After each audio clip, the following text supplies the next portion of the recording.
শুধুমাত্র ছাত্রদল করে বিদায় তার হত্যাকাণ্ডকে আপনারা বৈধতা দিয়ে দিবেন। আমাদের প্রমাণ এখানে হাসনাত আব্দুল্লাহ এবং সোহেল আরিফের সিগনেচার কমিটি, আপনারা আবারও দেখেন প্লিজ। আমরা তো আমাদের অভিযোগ না, এটা আমাদের প্রমাণ। এখানে হাসনাত আব্দুল্লাহ এবং সোহেল আরিফের সিগনেচার কমিটি, আপনারা আবারও দেখেন প্লিজ। হাসনাত আব্দুল্লাহ এবং আরিফ সোহেলের সিগনেচার কিন্তু কমিটির, বনানী থানা আহ্বায়ক কমিটির 16/2/2025 সালে যে কমিটি হয়েছে, সেই কমিটির প্রাইম এশিয়া বিশ্ববিদ্যালয়ের এবং এই বনানী থানার যুগ্ম আহ্বায়ক হিসেবে সোভান নিয়াজ তুষার, আপনারা ইচ্ছা করলে নিতে পারেন। এবং আরেকটি কমিটিতেও দেখেন হাসনাত আব্দুল্লাহ এবং এই আরিফ সোহেলের সিগনেচার কিন্তু কমিটিতে, এবং সামনের দিকে দেখেন হৃদয় মিয়াজির প্রাইম এশিয়া বিশ্ববিদ্যালয়। তো আমরা আপনাদের সরবরাহ করলাম।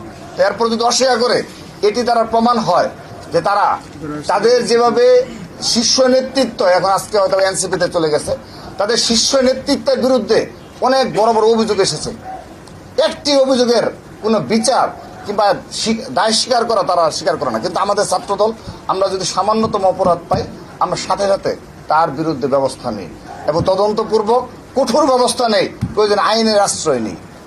এটি আমাদের দীর্ঘদিনের ছাত্র সমাজ হিসাবে এই রাষ্ট্রের প্রতি আমাদের দায় রয়েছে, ছাত্র সমাজের প্রতি আমাদের দায় রয়েছে, জুলাই আগস্টে যারা শহীদ হয়েছে তাদের প্রতি আমাদের দায় রয়েছে।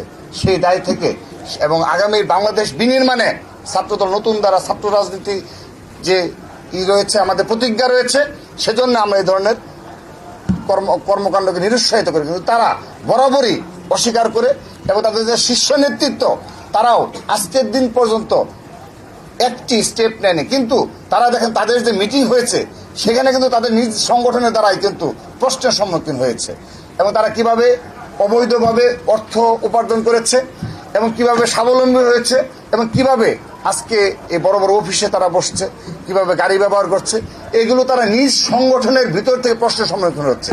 সে কারণে তারা এই হত্যাকাণ্ডের সাথে আমাদের এই তাদের যে নেতাকর্মীরা জড়িত, এটা যদি অস্বীকার করে আমরা এটি অবাক হব না। কিন্তু আপনাদের নিকট আমরা সেই দায় ছেড়ে দিলাম যে আপনারা বিবেচনা করবেন যে আমরা যা বলেছি তা সঠিক কিনা। ধন্যবাদ। বৈষম্য বিরোধী ছাত্র আন্দোলনের তারা তাদের ভেরিফাইড ফেসবুক পেজে যে স্টেটমেন্টটি দিয়েছে, আমরা মনে করি তারা নতুন বন্দোবস্তের নামে সেই পুরাতন বন্দোবস্তই চালু রেখেছে এখনো পর্যন্ত। দায় এড়ানোর যে সংস্কৃতি ছাত্রলীগ চালু রেখেছিল, বৈষম্য বিরোধী ছাত্র আন্দোলন সেই পথেই হাঁটছে। ছাত্রলীগের আমলে আমরা দেখেছিলাম সেই ফ্যাসিস্ট খুনি হাসিনার আমলে যত অপকর্ম করার পরেও ছাত্রলীগ সমস্ত অপকর্মের দায় এড়িয়ে গিয়েছে এবং গণতন্ত্রকামী ছাত্রদলের উপরেই সমস্ত দায় চাপিয়ে দেওয়ার চেষ্টা করেছে। ঠিক যেহেতু বিভিন্ন ছাত্রলীগের নেতৃবৃন্দ এখনো বৈষম্য বিরোধী আন্দোলনে ছিল এবং পরবর্তীতে এনসিপিতেও আছে, ছাত্রলীগের যে রাজনীতি তারা করে এসেছিল এতদিন ধরে, সেই রাজনীতি থেকে তারা বের হতে পারেনি। আমরা মনে করি এই দায় এড়ানোর সংস্কৃতি বাদ দিয়ে নতুন করে ইতিবাচক রাজনীতি চালু করুন, ইতিবাচক রাজনীতির আপনারা শুরু করুন, চর্চা করুন। ধন্যবাদ। সিসিটিভি ফুটেজে আমরা প্রাথমিক প্রমাণ পেয়েছি, প্রমাণ না পেয়ে তো আমরা দায় চাপিয়ে দেওয়ার জন্য এখানে কারো নাম আমরা বলিনি।